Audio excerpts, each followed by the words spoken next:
hopefully it'll be better than last time. Okay, so I'm making the roux first, and it's just 2 ingredients.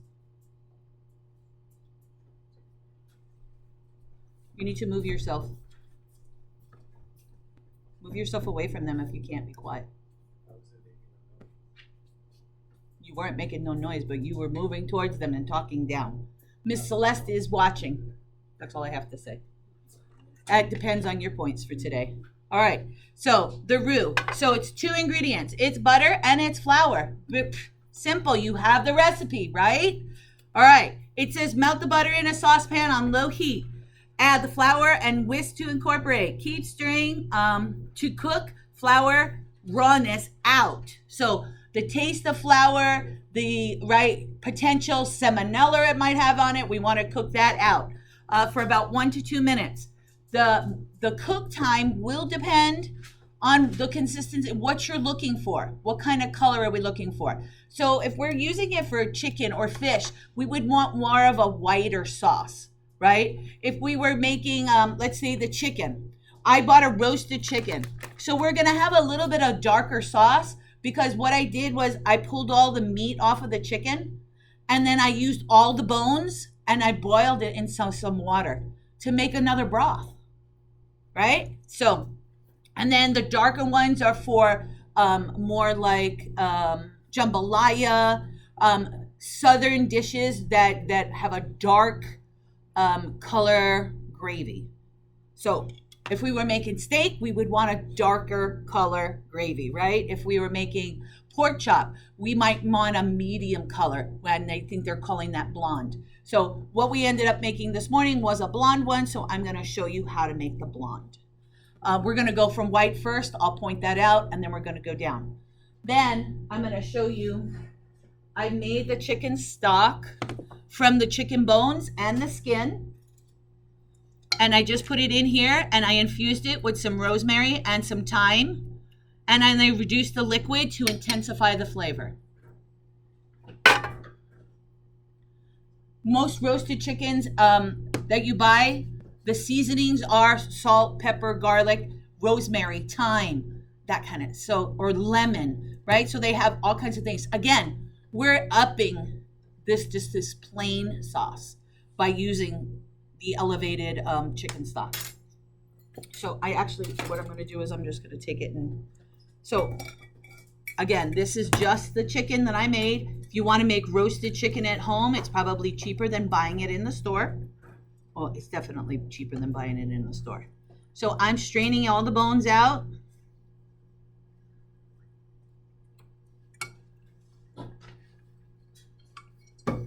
So now I can smell the rosemary and the thyme in here.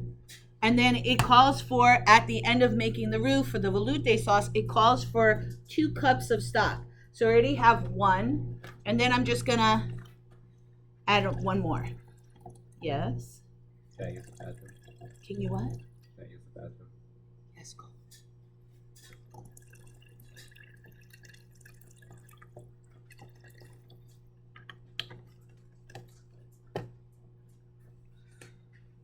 So I'm going to take this and put this on the side.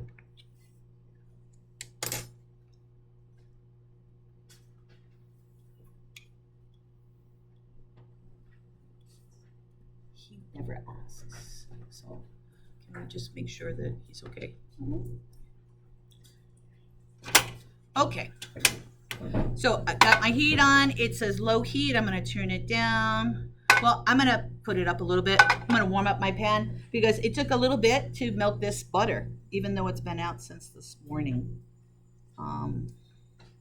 So it's 3 tablespoons of butter. I have my butter there. My flour is ready to go. I'm going to heat up my pan. I can feel the heat. I'm going to turn it down now. I'm going to add my butter. Add my whisk.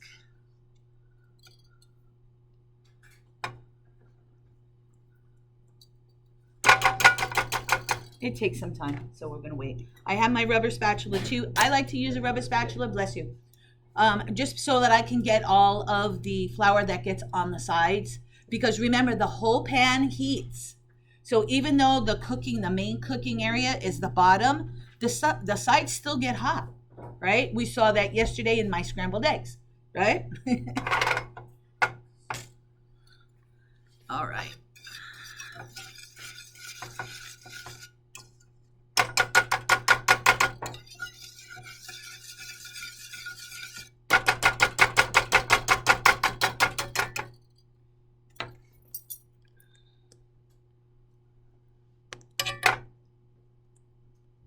It's not baking, so we don't have to kind of level it off.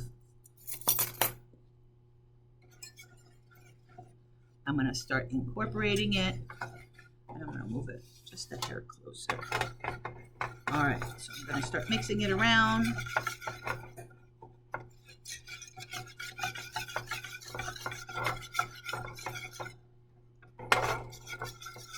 See how it all gets on the side? So we can get some of it off, but for the most part, right, it doesn't. So we're cooking it. Right now this is the white. And then we're gonna get it a little bit darker, and that's gonna be the blonde. Again, don't have to do it with this. We'll come back to this. I like using it. Just because, again, of my baking history, I like scraping the pan down and making sure it's nice and clean. And everything gets incorporated and cooked. So we're starting to get bubbles.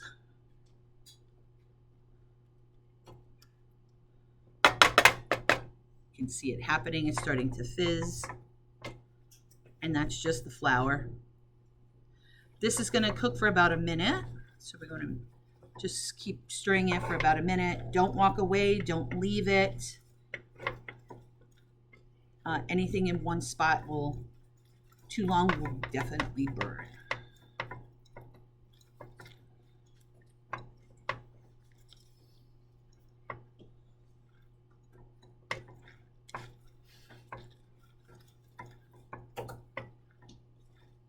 All right, so once it started foaming and stuff, that's when I started counting for like 1 minute. It says 1 to 2 minutes. At this point, it's at the blonde stage.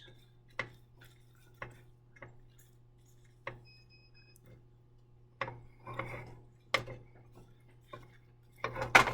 just going to keep it going.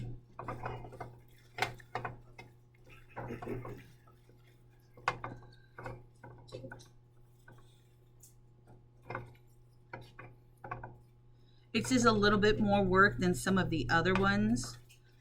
I mean, it's simple. It has only 2 ingredients, right? Or 3 ingredients.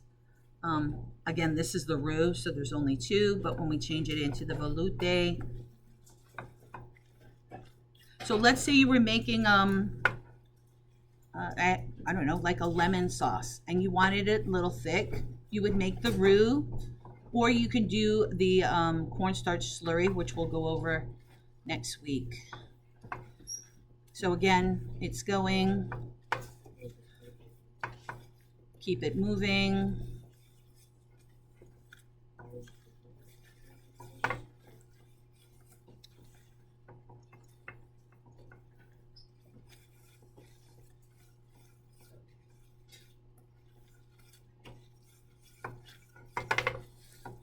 All right, so I have my stock ready to go. So this is your basic roux. To this, then you're gonna start adding liquid.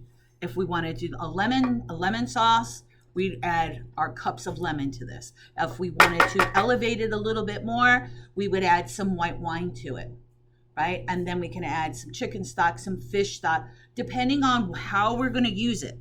So if we're making a baked fish in the oven and we want some kind of a sauce, we start out with the roux, and then from there, use fish stock for it. Use the flavors that go with fish. What did you season your fish with? Put them in the sauce also so it complements it. All right. And if you think it's going too fast, the color, check your heat. Pull it off for a second. It'll stop the heating. Any idea why I'm using a stainless steel pan? instead of a nonstick. Stainless steel instead of a nonstick. Why? Louder. Go ahead. Tell me why. Who was talking? No idea? If I used a darker color pan, could I tell what color the roux is getting? No. Okay, that's why. Even if you're doing brown butter, you don't want to use, right, a dark pan because you're not going to be able to tell when to take it off. All right, so I'm starting to get a brown color. I'm starting to smell nuttiness. The butter is getting toasted. The flour is getting toasted.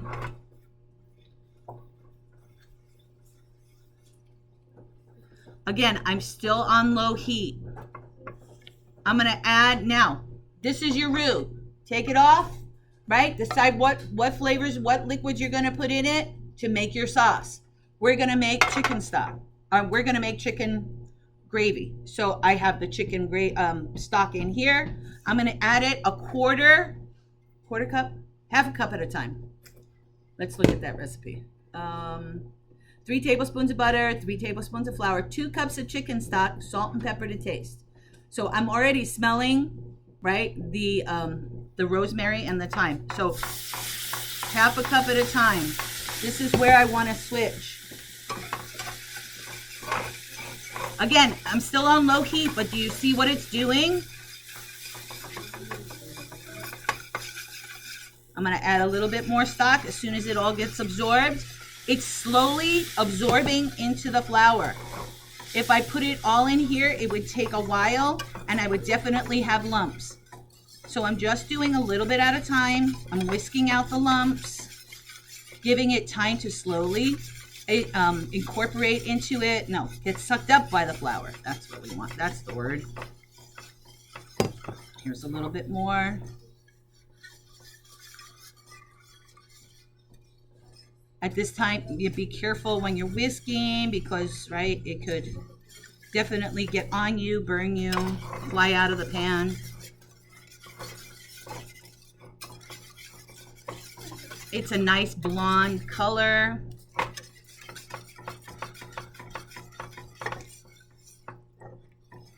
Okay, another half a cup.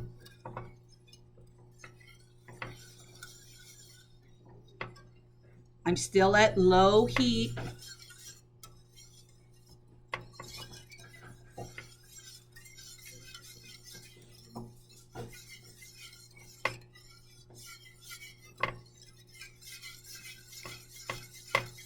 Oh, look, it's nice and smooth, gorgeous. Add a little bit more.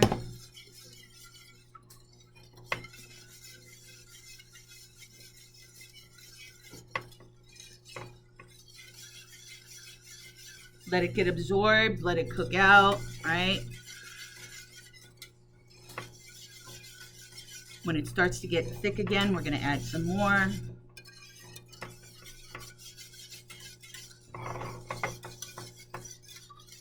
Remember, this kind of stainless steel pan can go right from the stovetop right into the oven. There's no plastic on it at all. So we can finish off dishes, right? We were talking about that the two cooking methods, right, that we can use together, saute and then finish it off in the oven. This is the kind of pan that we would be wanting to use, unless you're going to transfer it onto a baking sheet or something like that.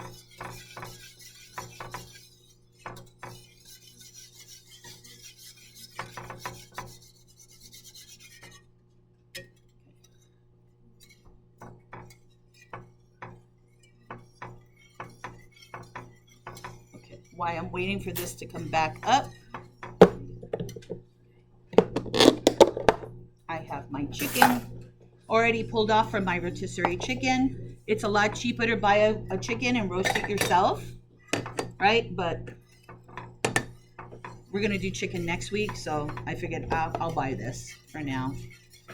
All right, I'm waiting for it to just boil a little bit. I'm gonna take this, put this over here. Again, I just pulled some chicken. You can do whatever you want with it. Make some rice, put it on the side, and you have a nice cheap meal.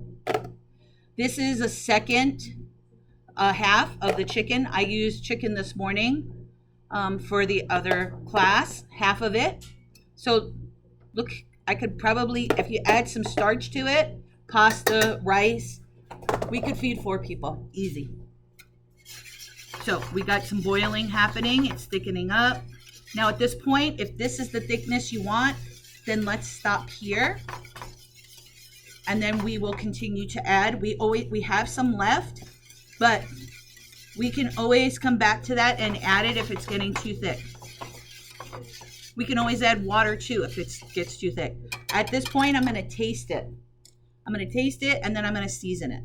The reason why I'm tasting it is because we added that flavored chicken already to it, so I don't know if it has a lot of salt, a lot of what it has. If it was just the vegetable stock with some salt in it, with sea salt, I want to taste it to just make sure I'm not over salting. All right. Again, cooking. You add a little, taste, add more. I'm going to put some pepper in here. I'm going to add a little bit of garlic because I like garlic. You can always, oh, that's a different sauce, but I was going to say saute some. And then I already have the rosemary and the thyme incorporated in there, and I did taste that.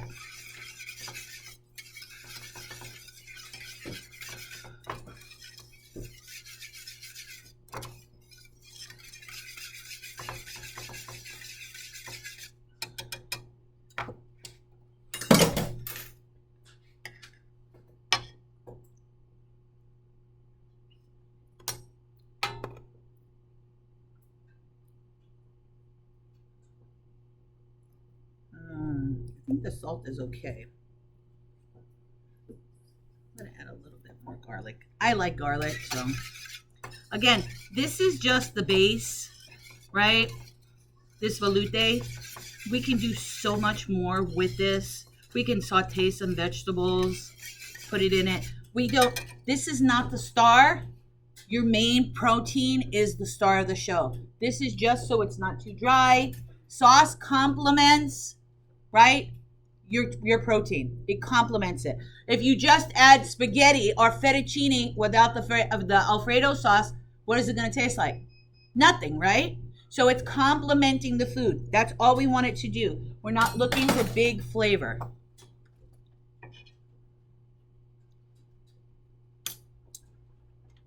I'm not going to use the rest of this. Again, it's the consistency that I want. It's pourable. Now you can plate, right, your dish, plate your protein on there, plate your starch on there, and then pour your sauce. And we're done. And I'm just gonna use these two and I'm gonna pour it over it and then you guys can taste it. I do wanna ask you, has anybody ever had a chicken pot pie? Okay, so a chicken pot pie is exactly what I'm doing right now, but you adding pastry to it. You're adding a pie crust on the bottom. We pour all your filling in with some veggies. You can just take frozen veggies, thaw them out, throw them in there, put a pastry on top. Again, pie crust on top. Bacon in the oven. Chicken pot pie. I think Costco, they're like $21 right now. I mean, it's pretty big. Again, a chicken probably costs you about $5. They had them for 99 cents a pound the other day. I saw them and I went, oh, I should buy them. So they used to be able to be $1.99, $2.99 for a whole chicken. Not a roasted one because you're paying for the labor, right? But just a regular plain chicken, season it up, put it in the oven yourself, cook it. About an hour and a half later, pull it out, make whatever you want from it. Again, I took one little chicken and I could feed 4 people. No, I could feed 8 if I added a starch to it, right? Because each portion here is for 2 people. So this one would be 2 and 2, and I already fed for second period. So we're good. Any questions? Any questions? Again,